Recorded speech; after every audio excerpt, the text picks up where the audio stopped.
Hola, estamos de vuelta en el mundo ahora de France 24. Muchísimas gracias por elegirnos para estar informados este jueves. Yo soy Rosa Pérez Masdeu, vamos con las noticias.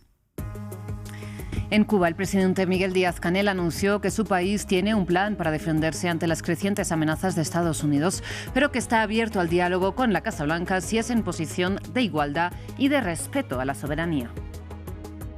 En Abu Dhabi concluyen las negociaciones entre Rusia y Ucrania mediadas por Estados Unidos con el acuerdo de intercambio de 157 prisioneros de cada bando.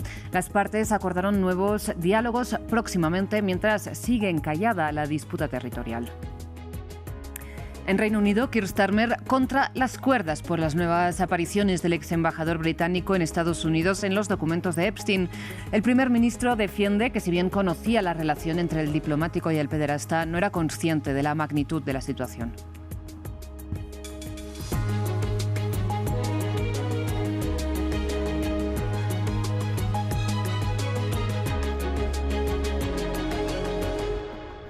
Iniciamos hablando de Cuba. El presidente Miguel Díaz-Canel se declaró abierto al diálogo con Washington, si es eso sí, en igualdad de condiciones.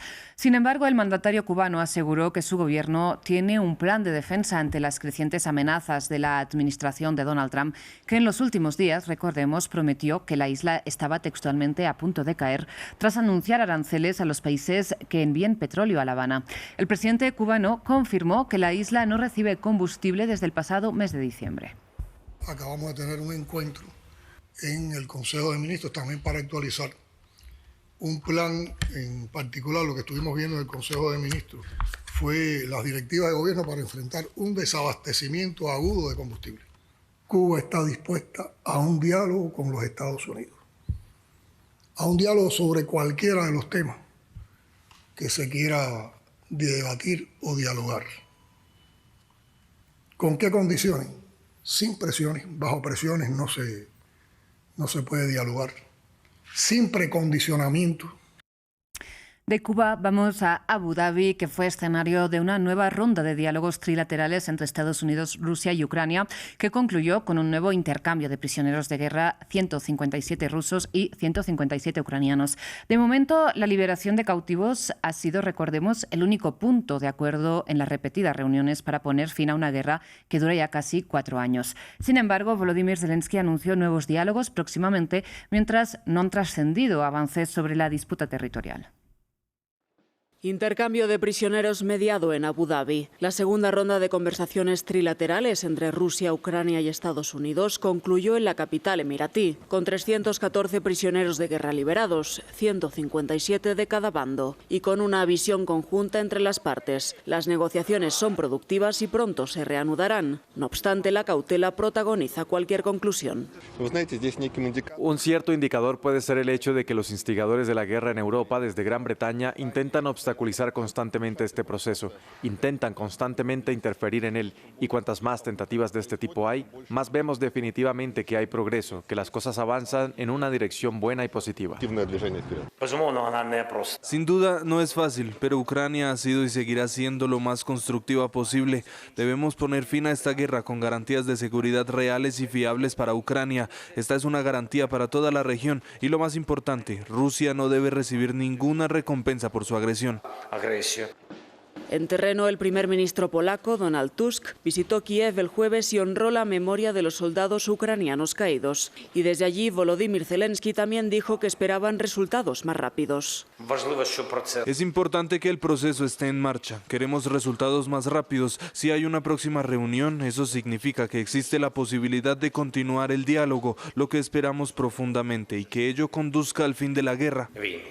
La región oriental de Donetsk es uno de los puntos más conflictivos de la mesa de negociación. Moscú busca una retirada total de las tropas de Kiev, incluso de zonas que no controla, mientras Ucrania ha declarado que el conflicto debe congelarse en las líneas de frente actuales y rechaza cualquier retirada unilateral, al tiempo que quiere el control de la central de Zaporilla, ubicada en un área de dominio ruso.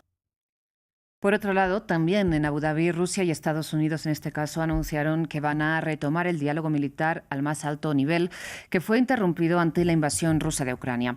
El anuncio llega cuando expira precisamente el acuerdo New START, un tratado que limitaba el tamaño de los arsenales nucleares rusos y estadounidenses, lo que significa que, por primera vez en más de medio siglo, ambas potencias dejan de estar sujetas a límites legales sobre sus arsenales atómicos. Veamos. Ya no estamos sujetos al tratado. Estas son las palabras del Ministerio de Asuntos Exteriores de Rusia, ahora que el acuerdo New START llegó a su fecha de expiración. El tratado firmado en 2010 establecía limitaciones al arsenal que ambos países podían poseer en un esfuerzo por limitar el impacto de una posible guerra nuclear.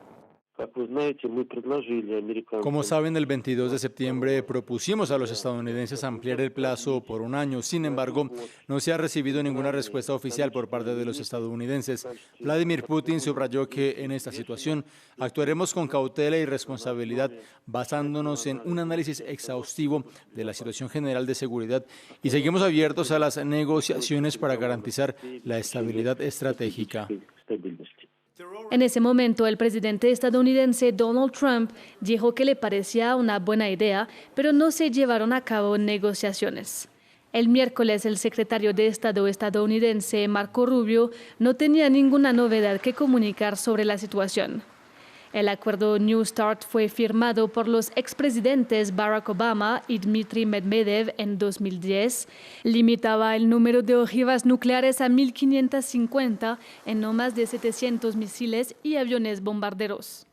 Además, permitía a ambas partes llevar a cabo inspecciones en el terreno del arsenal de la otra, aunque Rusia suspendió estas inspecciones en 2023 tras el inicio de su guerra en Ucrania.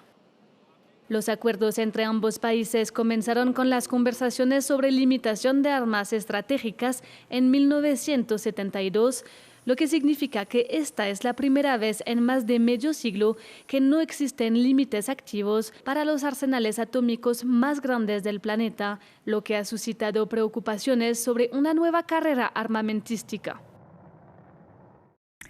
Y en otros frentes, de momento diplomáticos, Washington y Teherán discrepan incluso en los puntos a tratar este viernes en Omán, donde se reunirán Steve Witkoff y Abbas Araghchi, con el telón de fondo del despliegue militar estadounidense en el Golfo Pérsico.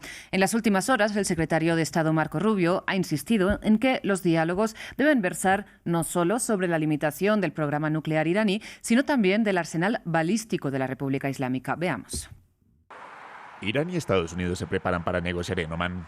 Delegaciones de Washington y Teherán se reunirán este viernes en Muscat con el objetivo de desescalar las tensiones bélicas y negociar con respecto al programa nuclear de la República Islámica. Sin embargo, antes de la charla, el número 2 de la Casa Blanca, J.D. Vance, puso en evidencia las dificultades que hay para negociar con los clérigos chiitas. Quien toma las decisiones en Irán es el líder supremo, el presidente no importa. El ministro de Asuntos Exteriores parece hablar con el líder supremo y esa es principalmente la persona con la que nos hemos comunicado. Pero es un país muy extraño para llevar a cabo relaciones diplomáticas, cuando ni siquiera puedes hablar con la persona que está a cargo del país. Trump puede llamar a Putin, puede llamar a Xi, incluso a países con los que tenemos relaciones muy hostiles. Es extraño que no podamos hablar con los líderes iraníes. Esto dificulta mucho la diplomacia. Mientras tanto, en las calles de Teherán, algunos ciudadanos ven con cierto recelo los diálogos con Washington. Estoy de acuerdo con las negociaciones siempre y cuando beneficien a Irán, no que Estados Unidos nos dicte los términos. Queremos negociaciones en las que todos ganen. Según fuentes del medio libanés Al-Mayadin, cercano al ala política de Hezbollah, el gobierno iraní espera que los diálogos se centren únicamente en su programa nuclear y no en sus capacidades militares. Mientras tanto, Estados Unidos ha informado que buscará limitar el número de misiles balísticos en posesión de las Fuerzas Armadas de la República Islámica, una exigencia que comparte con su aliado Israel, y pedirá a Teherán detener la financiación y apoyo a grupos armados aliados en países como Líbano, Yemen e Irak. Cambiamos de tema. En Reino Unido, las nuevas revelaciones del caso Epstein ponen contra las cuerdas a Keir Starmer por haber designado como embajador británico en Estados Unidos a Peter Mandelson. Si bien el primer ministro británico ya apartó del cargo al diplomático en septiembre de 2025 precisamente por sus vínculos con Epstein, tras la publicación de los nuevos documentos estos días, Starmer ha tenido que volver a insistir en que desconocía la profundidad de los lazos entre el diplomático y el pederasta. Además, excluye dimitir. Keir Starmer intenta salvarse de los crecientes cuestionamientos por el nombramiento de Lord Mandelson. El jefe de gobierno respondió este jueves a las acusaciones de que, al tener información, obvió a propósito los vínculos del ex embajador del Reino Unido en Washington con Jeffrey Epstein. En los últimos días han surgido serias acusaciones y pruebas contundentes sobre la conducta de Mandelson, incluyendo su relación con Epstein, un delincuente sexual convicto. Se había sabido públicamente durante algún tiempo que Mandelson conocía a Epstein, pero ninguno de nosotros conocía la profundidad y la oscuridad de esa relación. Lo que ha salido a la luz ha planteado serias preguntas.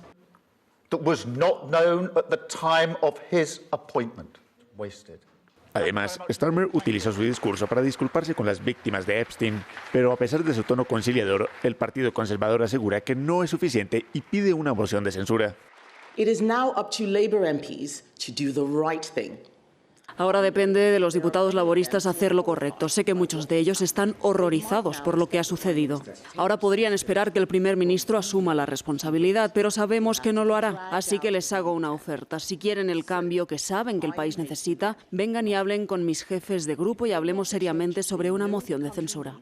Come and speak to my whips and let's talk seriously about a vote of no confidence.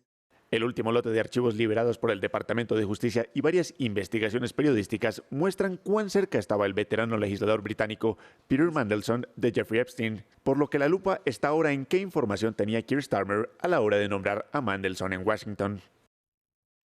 Mientras tanto, en Venezuela ya empezó en la Asamblea Nacional el trámite para la aprobación de la Ley de Amnistía General anunciada por Delcy Rodríguez. Si bien han trascendido pocos detalles del contenido del texto, un hermetismo, de hecho, que ha sido denunciado por varias ONGs, la presidenta encargada avanzó la semana pasada ya que el perdón alcanzaría los hechos ocurridos desde 1999, pero no aplicaría a los condenados por narcotráfico, asesinato u otras violaciones de los derechos humanos. El proceso, recordemos, arranca formalmente solo un mes después de que Estados Unidos capturara a Nicolás Maduro. Mientras en Estados Unidos, precisamente, una noticia que podría ser un suceso local adquirió alcance nacional debido a quienes están involucrados en ella. Bien, la madre de Savannah Guthrie, una de las presentadoras del programa Today, está desaparecida desde el fin de semana pasado. El presidente de los Estados Unidos, Donald Trump, ordenó a todas las fuerzas públicas encontrar a la mujer de 84 años que podría estar secuestrada. Veamos. Una figura muy conocida en Estados Unidos pasó de dar las noticias a ser noticia. Todo ocurrió el fin de semana, después de que la madre de Savannah Guthrie, copresentadora del Today Show, no se presentara al servicio religioso del domingo. La mujer, de 84 años, que vive sola en Arizona, fue calificada como una mujer muy lista. Fue vista por última vez la noche anterior tras ser llevada a su casa luego de una cena familiar. Los investigadores, que registraron la residencia de Nancy Guthrie el domingo tras su desaparición, informaron que había indicios de un ingreso forzado. Como dije ayer, vimos algunas cosas en la casa que nos preocuparon. Ahora creemos que, después de procesar esos datos, tenemos una escena del crimen. Por lo tanto, tenemos un crimen. La noticia de la desaparición de la mujer llegó al presidente de los Estados Unidos, quien se comunicó con la presentadora del programa diurno. Donald Trump dijo que ordenó a todas las fuerzas del orden federales que se coloquen a disposición de la familia, mientras continúa la búsqueda de la mujer de 84 años. El miércoles, la reconocida presentadora y sus hermanos publicaron un emotivo llamado en redes sociales y dijeron que hay informes de una presunta carta de rescate.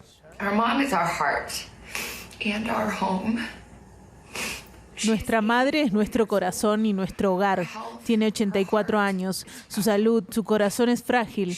Vive con un dolor constante. No tiene medicamentos. Los necesita para sobrevivir. Ella lo necesita para no sufrir. Nosotros también hemos escuchado los informes sobre una carta de rescate en los medios. We too have heard the reports about a ransom letter in the media. Como familia, estamos haciendo todo lo posible. Estamos listos para hablar.